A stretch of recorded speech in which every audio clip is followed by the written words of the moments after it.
Hello everyone, I'm Abner Daniel from dcrime. Today we will follow a case of a girl disappeared right from her own bed at home. In the quiet suburbs of Midwest City, Oklahoma, the night of May 13, 1997, held an air of ordinary tranquility. But within the walls of one modest home, a mother's worst nightmare unfolded. As Shannon tucked her daughters, Kirsten and Faith, into bed, she could never have foreseen the harrowing events that would transpire overnight. When dawn broke, one of her girls was inexplicably missing, setting off a chain of events that would baffle investigators for nearly 2 decades. How did she disappear, and who dared to do it? All questions will be answered in the video below. Kirsten Hatfield was born on February 12, 1989, in Midwest City, Oklahoma. The girl's father left the family right after her birth, leading their mother, Shannon, to move to her parents' house. They helped her raise the child, and when Kirsten turned 2, they moved to their own home. Later, Shannon got married again, and her second daughter, Faith, was born. This marriage also didn't last long, leaving the woman to raise her daughters alone. Despite her young age, Kirsten helped her mother take care of her younger sister. Thanks to this, she became very independent and got along pretty well with Faith. The girls shared a bedroom, while their mother slept in the next one. On the evening of May 13, 1997, when Kirsten was 8 years old and her sister 3, Shannon prepared the girls for sleep. Usually, she reads them a story, but this time, Faith had already fallen asleep, and the woman didn't want to wake her. She wished her older daughter a good night and went to her bedroom, leaving the door to the girls' room slightly ajar. She did this every night in case either of the girls woke up and called her. Somewhere around 3 a.m., Shannon was awakened by a noise coming from her daughter's room. Thinking the girls had woken up, she went to their room. However, as soon as she reached the corridor and approached the door to their bedroom, the noise stopped. Assuming the girls had gone back to sleep, she decided not to wake them and was about to return to her room. But before she did, something strange caught her eye. The door to the girls' room was completely closed, although Shannon always left it slightly open. She thought one of the girls might have closed the door, or she herself had forgotten to leave it open.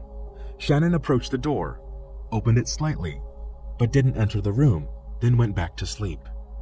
The next morning, around 6:30 a.m., Shannon went to wake the girls.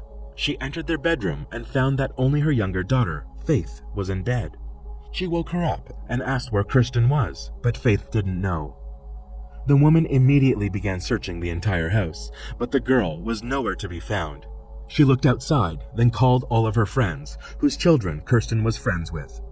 She hoped the girl had gone to one of them, but they all said they hadn't seen her. After that, Shannon called her father, who lived nearby. Her last hope was that the girl had gone to him, but he also hadn't seen her. Realizing that Kirsten had disappeared, he told Shannon to call the police and went to their house. So, the woman called 911, and officers arrived at the scene within a few minutes.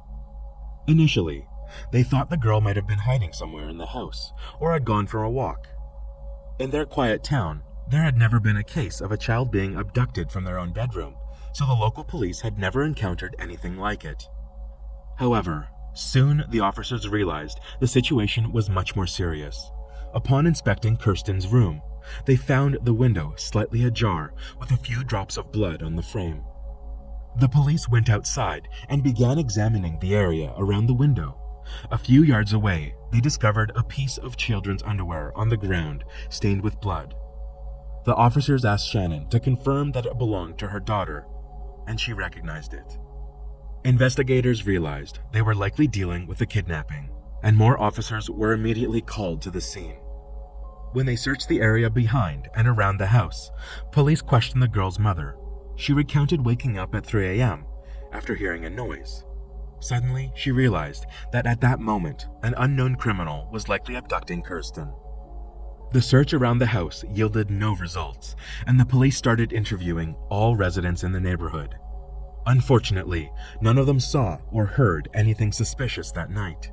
The only lead detectives could gather was that one of the neighbors was awakened by a dog barking around 3 a.m., coinciding with the time of the abduction. Failing to find any solid leads, investigators turned to a child psychologist to speak with Faith. Despite being only 3 years old, she shared that she had witnessed the abduction. However, she kept repeating only one phrase: "A bad person came and took my sister." This once again confirmed that the girl did not leave the house willingly. But it provided no further clues to identify the perpetrator or locate Kirsten. Detectives had to restart the investigation practically from scratch. Their initial suspicion leaned towards someone who knew Kirsten well, as it seemed unlikely that a stranger could abduct her from her own room without a sound. Working on this theory, police discovered that the girl's mother had a history of drug-related problems. The detectives considered the possibility that the abduction might be related to this. Perhaps the mother owed money to some people in the criminal underworld, and they decided to take her daughter as payment. The alternative was even more chilling. The police did not rule out the mother willingly handing over her daughter. This would explain why the abduction happened almost silently. They spoke with Shannon, but she denied any involvement. She claimed to have been clean from illegal substances for a long period of time and insisted she would never give away her daughter. Detectives didn't rush to clear her of suspicions, but they couldn't find any evidence to support the mother's involvement. So, the police decided to seek the public's help, reaching out through the media, asking people to share any information related to the case. In the following days, the police department received hundreds of calls, and detectives diligently followed up on each lead. Most of them were quite superficial and lacked any valuable information. However, investigators soon stumbled upon some disturbing tip. A woman called in, suspecting her boyfriend of being involved in a kidnapping. He had been behaving aggressively, even stating during an argument that if she didn't obey him, he would do to her what he did to Kirsten Hatfield. As the police began investigating this man, they uncovered another alarming fact. He was acquainted with Shannon's brother, meaning Kirsten might have known him. Moreover, the girls and their mother lived in a house that previously belonged to her brother, leading the investigators to believe that the suspect might have been familiar with the layout. The man also had a history that brought him into the police's view, including involvement with drugs and even assault. Everything pointed to him possibly being connected to the crime. However, the man claimed he was at a bar that night. Police verified this information, and numerous witnesses confirmed his alibi, placing him at the bar until around 4 a.m., eliminating the possibility of him abducting the girl. Following this, investigators pursued hundreds of other leads, but all of them led to dead ends. The case stretched over months, and with each passing day, hope of finding Kirsten alive dwindled. Her mother couldn't just wait and do nothing, as the police repeatedly hit dead ends. From the early days, she tried everything in her power to locate her daughter. She gave interviews to the local media, distributed flyers, and even personally investigated various suspects. In her quest for the truth, Shannon faced numerous challenges.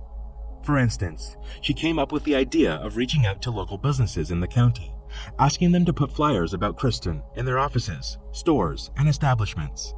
To her surprise, many refused, citing it contradicted company policies. She also attempted to secure a meeting with the state governor, but it was unsuccessful.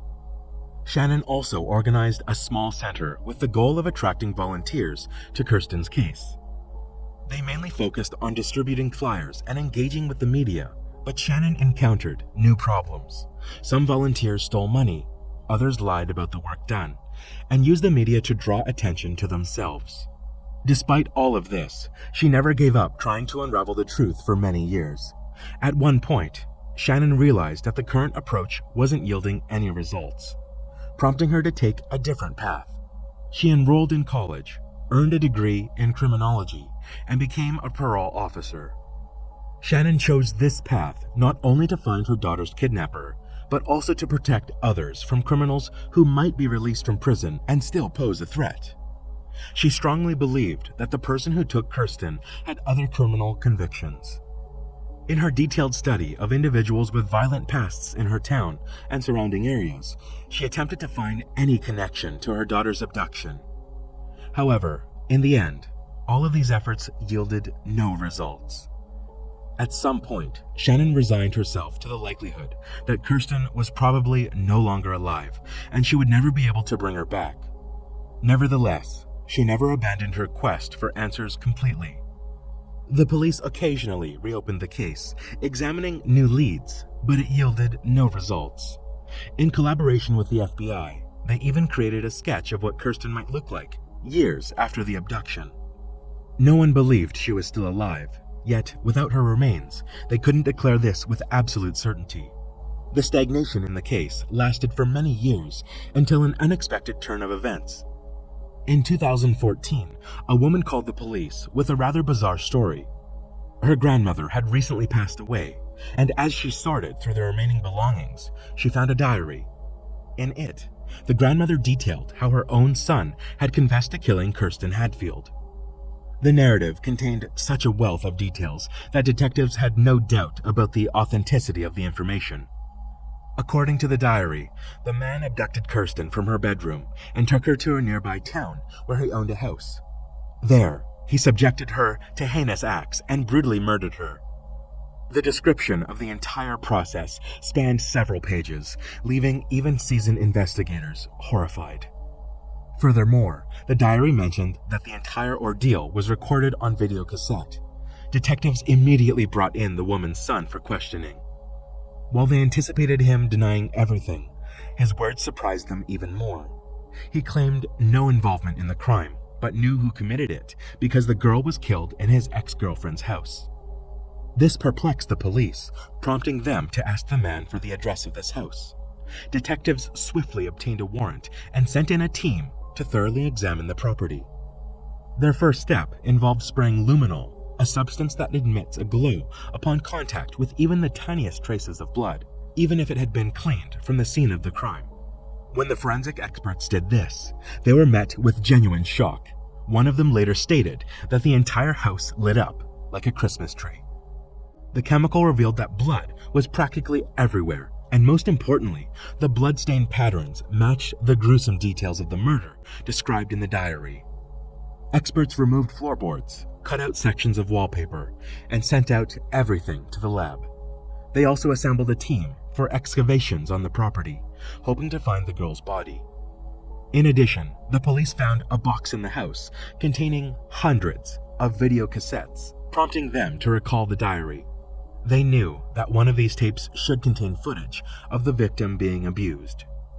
Detectives meticulously reviewed each tape, a process that took countless hours. However, none of the cassettes contained anything relating to the murder. The excavations also yielded no results. There were no remains or any evidence in the soil on the property. But then, the detectives faced the most unexpected twist. Experts analyzing the remains of the bloodstains in the house concluded that the blood belonged to an animal, not a human. This came as an absolute shock to the police, as they were convinced they were finally on the verge of solving Kirsten's case. Instead, investigators faced yet another false lead. What this was exactly remains unknown.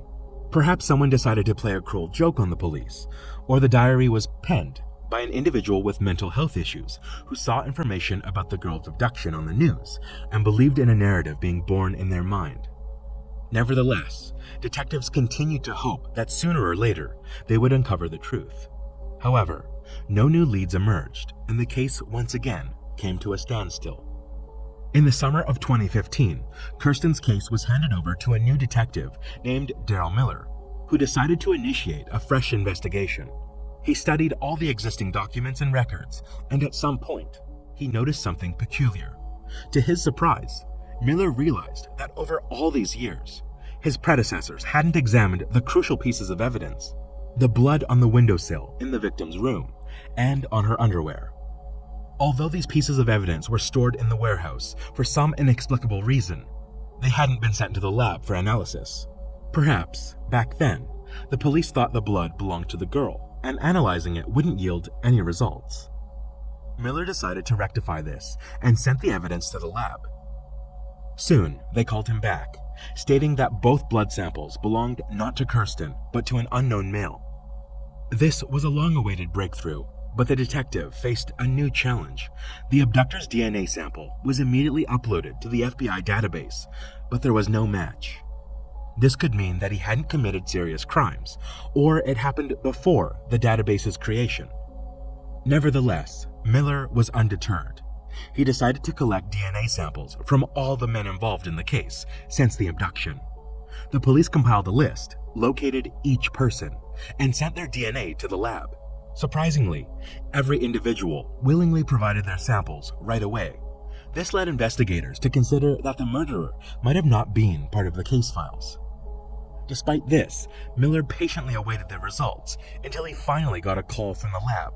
Experts had completed the analysis of one of the samples and found that it perfectly matched the blood found on the victim's windowsill and underwear. The individual was 56-year-old Anthony Palma, a neighbor of the Hatfield family who lived just across the street from them. Palma was one of the first people the police spoke to on the day of the abduction. Back then, he told them he woke up around 3 a.m. due to his dog barking. Now, with confirmation of his involvement, detectives decided to speak with him again. While DNA evidence was more than sufficient for a conviction in court, investigators hoped to extract a confession. Firstly, it would significantly expedite the trial, and secondly, only he knew where Kirsten's body was, making it nearly impossible to locate her remains without his cooperation. Detectives chose to proceed cautiously. They invited Anthony for questioning, stating it was a routine process. Supposedly, they were re-interviewing everyone, including neighbors, hoping to gather some new information. In reality, they had a specific task: to get him to admit whether he had ever been inside the Hatfield family home. Initially, detectives asked if he remembered anything else from that night. Anthony recounted the same story as 18 years ago. However, this time, he added a new detail. He allegedly saw a white car parked in front of Kirsten's house, but didn't think much of it. Next, the police inquired about his familiarity with the girl and her family. Anthony said he knew them as neighbors, but never interacted with Kirsten personally. He added that during those years, he got along well with other neighborhood kids. For instance, they occasionally asked him to fix their bikes, or stopped by for candy. Subsequently, the police asked if he had ever been inside Kirsten's house. Perhaps the girl's mother had asked him for help, or he had visited just to chat. However, Anthony claimed he had never been inside the house while the family lived there. For the detectives, this became a crucial moment for the interrogation. Considering the man's blood was found on the windowsill from the victim's room, they had just caught him in a lie. Thanks to this, in court, he wouldn't be able to claim that the blood got there under different circumstances, like when he visited the neighbors on another day. However, there was a problem. The house where Kirsten lived had previously belonged to Anthony's friend, and he admitted to visiting it during those years. But the blood sample on the windowsill was clearly fresh and couldn't have been left there many years ago. However, detectives decided to move on to the main part and informed him that his blood was found in Kirsten's room and on her underwear. Anthony began denying this, repeating that he had never been inside their home. Investigators tried to extract a confession, but he consistently stuck to his denial. Then, they opted to change tactics and left the room. Detective Miller entered to speak with Anthony. He brought along a photo of Kirsten, placing it on the table in front of the suspect. Anthony immediately pushed it away and avoided looking at the photo for the rest of the conversation. Miller asked him various questions, hoping Anthony would eventually slip up, but he continued to deny everything. Realizing they wouldn't extract a confession, the police decided to finish the interrogation and arrested the man. Following this, they obtained a search warrant for his house, thoroughly excavated the entire area, but couldn't find any trace of the girl's remains or any other evidence.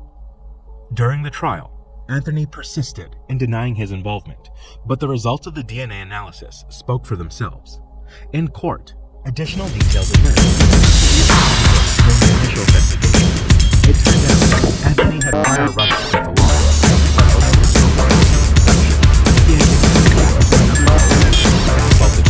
He had also been imprisoned in the 80s for a weapon-related attack.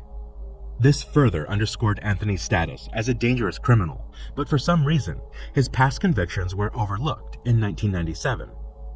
In late 2017, the jury found him guilty of Kirsten's abduction and murder, sentencing Anthony to life in prison. Throughout the trial, he never revealed the location of her remains, and the police doubt they'll ever find the girl. The problem lies in Anthony's employment with the park services. Familiar with remote areas, he could have buried the body where investigators might never reach. Nevertheless, the victim's mother persisted in trying to find her daughter.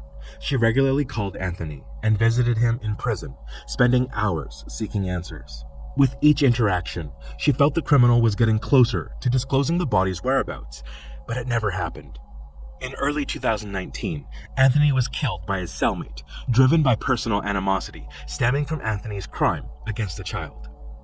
As a result, the Kirsten family's sole hope to locate the girl's body rests on the chance that hunters or travelers may stumble upon it in remote national parks.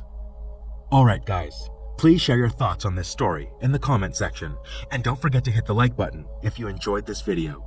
Thanks for watching.